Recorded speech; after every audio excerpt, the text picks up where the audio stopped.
구독, 알림 설정까지 부탁드립니다. 오늘도 우리 사는 이야기 찾아주셔서 감사합니다.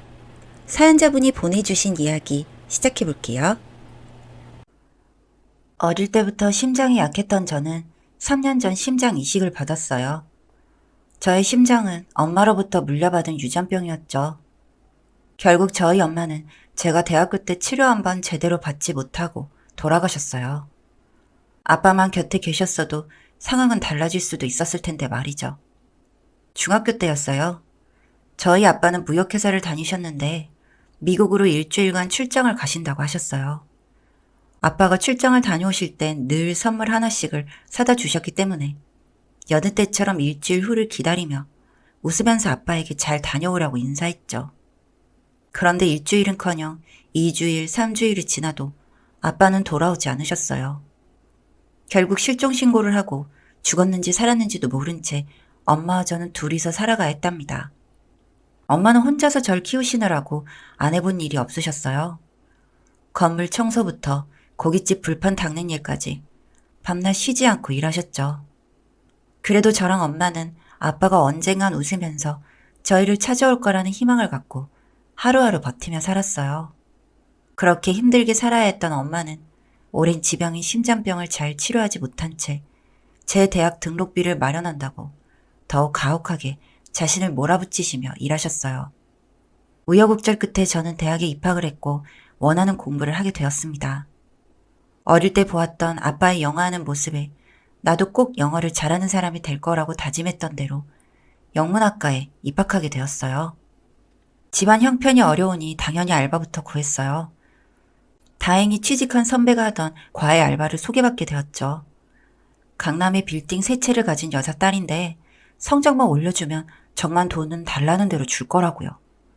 다만 그 여자가 딸을 데리고 재혼을 하면서 딸이 조금 예민하고 삐뚤어진 성격으로 변해 그것만 잘 참으면 문제 없다고 했어요. 선배에게 건네받은 주소를 들고 어떤 집 대문 앞에 발걸음이 멈추었을 때 저절로 어깨가 움츠러들었죠. 아주 크고 고급진 주택이었어요.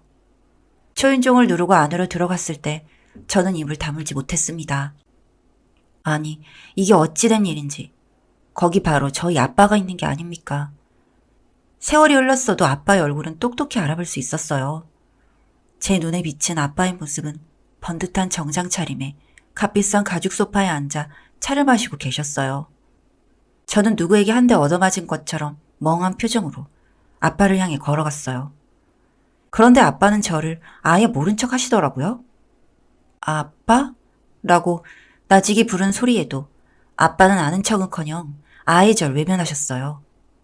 그때 그 집에서 일하시던 가정부 아주머니께서 제가 가르칠 학생 방으로 절 안내하는 바람에 아빠에게 더 이상 다가가지 못했습니다. 2시간 남짓 그 집에서 머물렀는데 무슨 정신으로 거기 있다 왔는지 모르겠어요. 그렇게 얼빠진 상태로 있다 나왔는데 집까지 걸어가면서 별별 생각이 다 들더라고요. 제가 잘못 본 건 절대 아닌데 이게 어찌된 일일까 계속 생각했어요. 그러다가 한 결론에 이르렀습니다. 아, 아빠는 우리를 버린 거구나. 저렇게 좋은 옷을 입고 좋은 집에 살면서 연락 한 번 없었다니.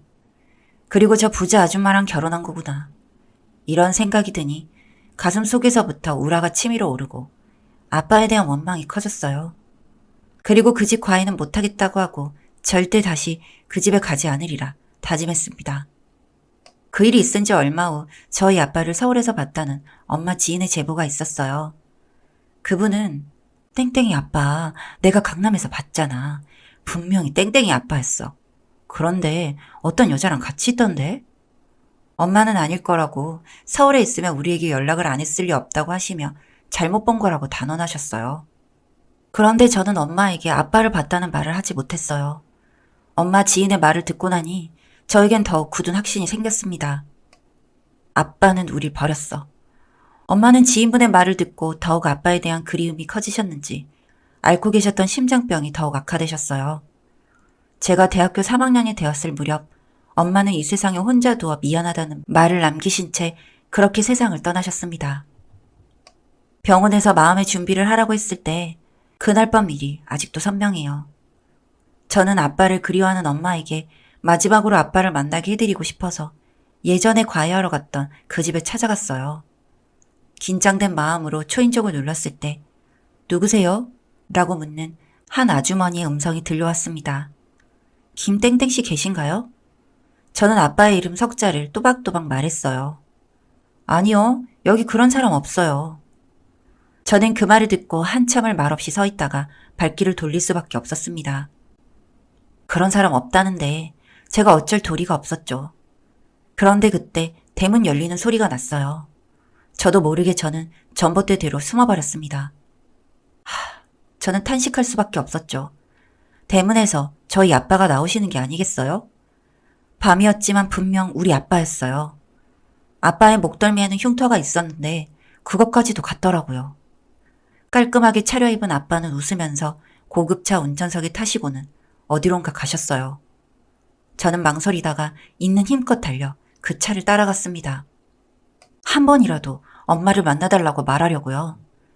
지금은 다른 삶을 사시더라도 그래도 앞으로는 절대 안 찾아올 테니까 제발 한 번만 엄마를 만나달라고요. 그런데 제 달리기로는 속력이 붙은 차를 따라잡을 순 없었어요. 저는 그날 밤 달리기를 멈추고 그저 땅바닥에 앉아 엉엉 울었습니다. 그날 다시 한번 결심했죠. 우릴 버린 아빠는 나도 필요 없어. 엄마는 그렇게 아빠를 한 번도 못 보시고 이 세상과 영원한 작별을 하셨어요. 그렇게 저는 이 세상에 혼자 남게 되었습니다. 다행히 저를 좋게 보신 교수님의 추천으로 일찍 좋은 회사에 취직하게 되었어요. 그러면서 친구 소개로 남편도 만나게 되었죠. 그렇게 전 혼자서 이 세상을 잘 살아가는 법을 터득하고 저를 누구보다도 아껴주는 남편도 만나 예쁜 가정을 꾸리게 되었어요. 더 이상 아빠 생각은 안 날 정도로 씩씩하게 잘 살았습니다. 물론 가끔 고생만 하다간 엄마 생각에 가슴이 먹먹했지만 엄마도 제가 행복하게 잘 사는 모습에 하늘에서도 웃으실 거라 생각하면서 그렇게 행복한 날들을 보냈어요. 남편이 승진하여 저희 부부도 조금 더 넓은 집으로 이사를 하게 되었습니다. 집들이로 남편 회사분들을 집으로 초대하게 되었죠. 8명 정도의 직원들 중 유독 눈에 띄는 여직원 하나가 보였어요. 바로 제가 과외하려 했던 그 학생이었죠. 제 아버지의 또 다른 딸이라고 해야 하나요? 그 직원도 저를 한눈에 알아보는 눈치였습니다. 그런데 서로 그 어떤 말도 주고받진 않았어요. 그 학생이 대학 졸업 전 인턴으로 제 남편이 있는 회사, 제 남편이 일하는 부서에 들어온 거였어요. 저는 표정이 굳고 갑자기 말이 없어졌지만 그래도 티를 낼 수 없어 그냥 어찌어찌 그 시간을 넘겼습니다. 평소와 다른 제 모습을 본 남편은 손님들이 가고 나서 저에게 물었죠. 무슨 일이냐고요. 남편에게 하나부터 10까지 다 털어놓았어요. 사실 남편에게 아빠 일을 숨기진 않았지만 남편은 그냥 아빠가 실종되었다고만 알고 있었고 제가 대학교 때 아빠를 한번 본 적이 있다는 건 그간 누구에게도 말하지 않았거든요. 남편은 제 어깨를 감싸면서 정말 많이 힘들었겠다고 위로해 주었습니다. 그러면서 그 직원에게 본인도 별다른 말은 하지 않겠다면서 그냥 그런 일은 있고 이제 우리 가족 행복만 생각하면서 살자고 말하더라고요. 그렇게 그 일이 있고 저도 감정을 많이 추스르고 나서 몇 달이 지났어요. 저희 부부에게도 예쁜 아기가 찾아왔습니다. 임신까지 하니 이제 더 이상 아빠라는 두 글자가 제 삶에 끼어들 틈이 없었죠.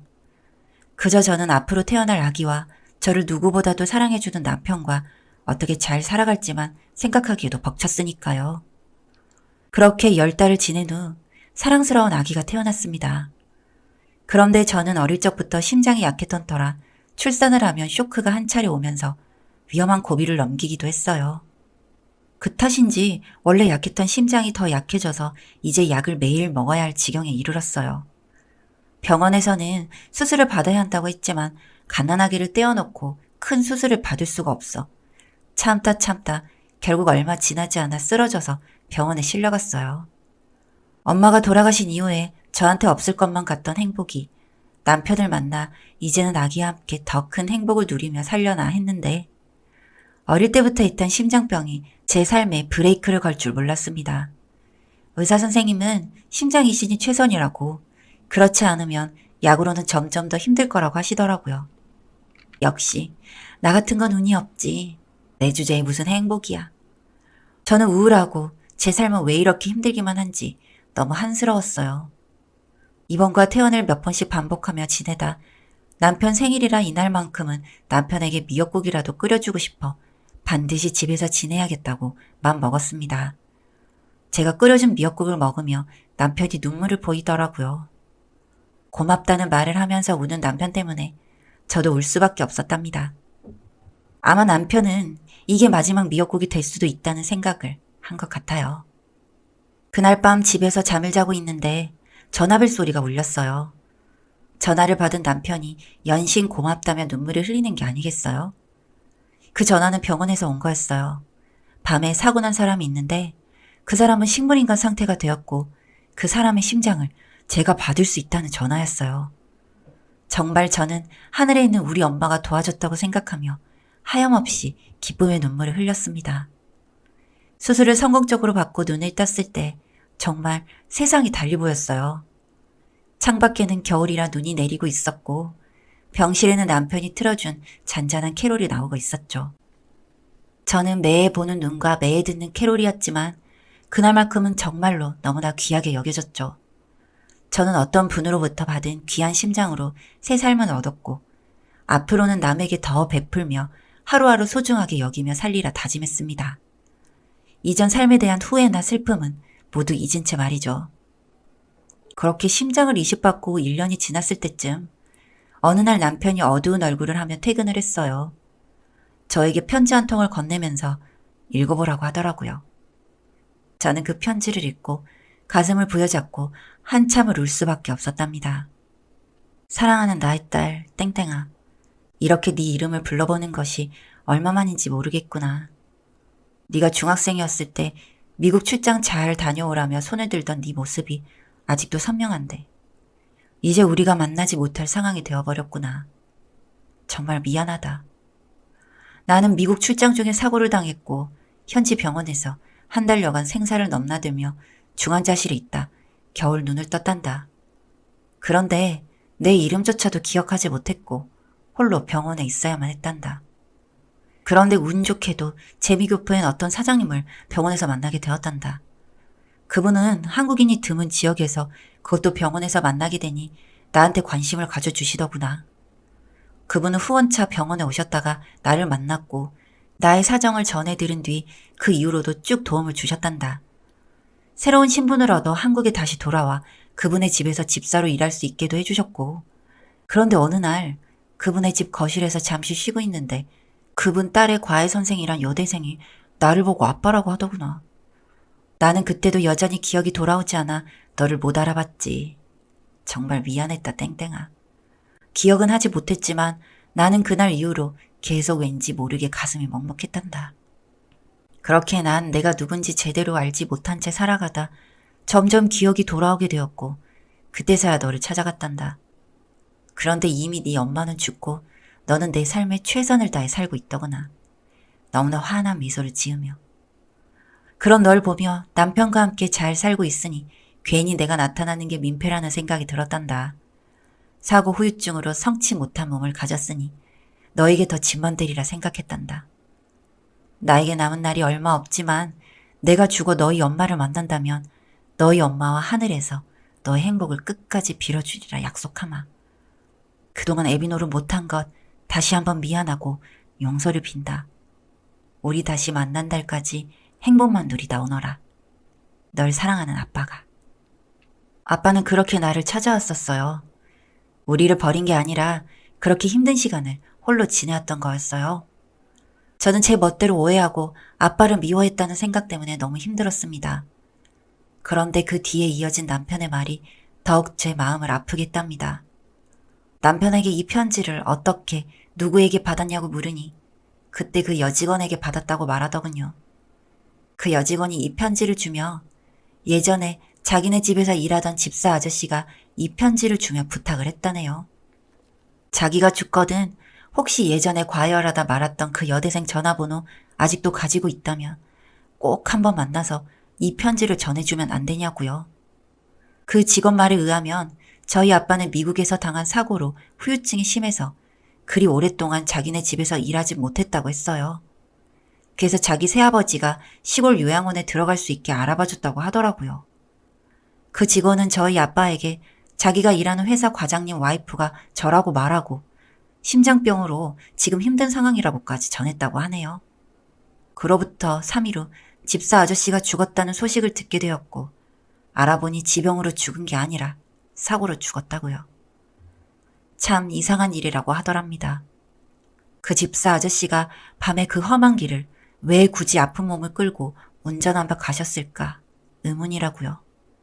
이 말을 전하는 남편은 그 뒤로 어떤 말도 잊지 못했어요.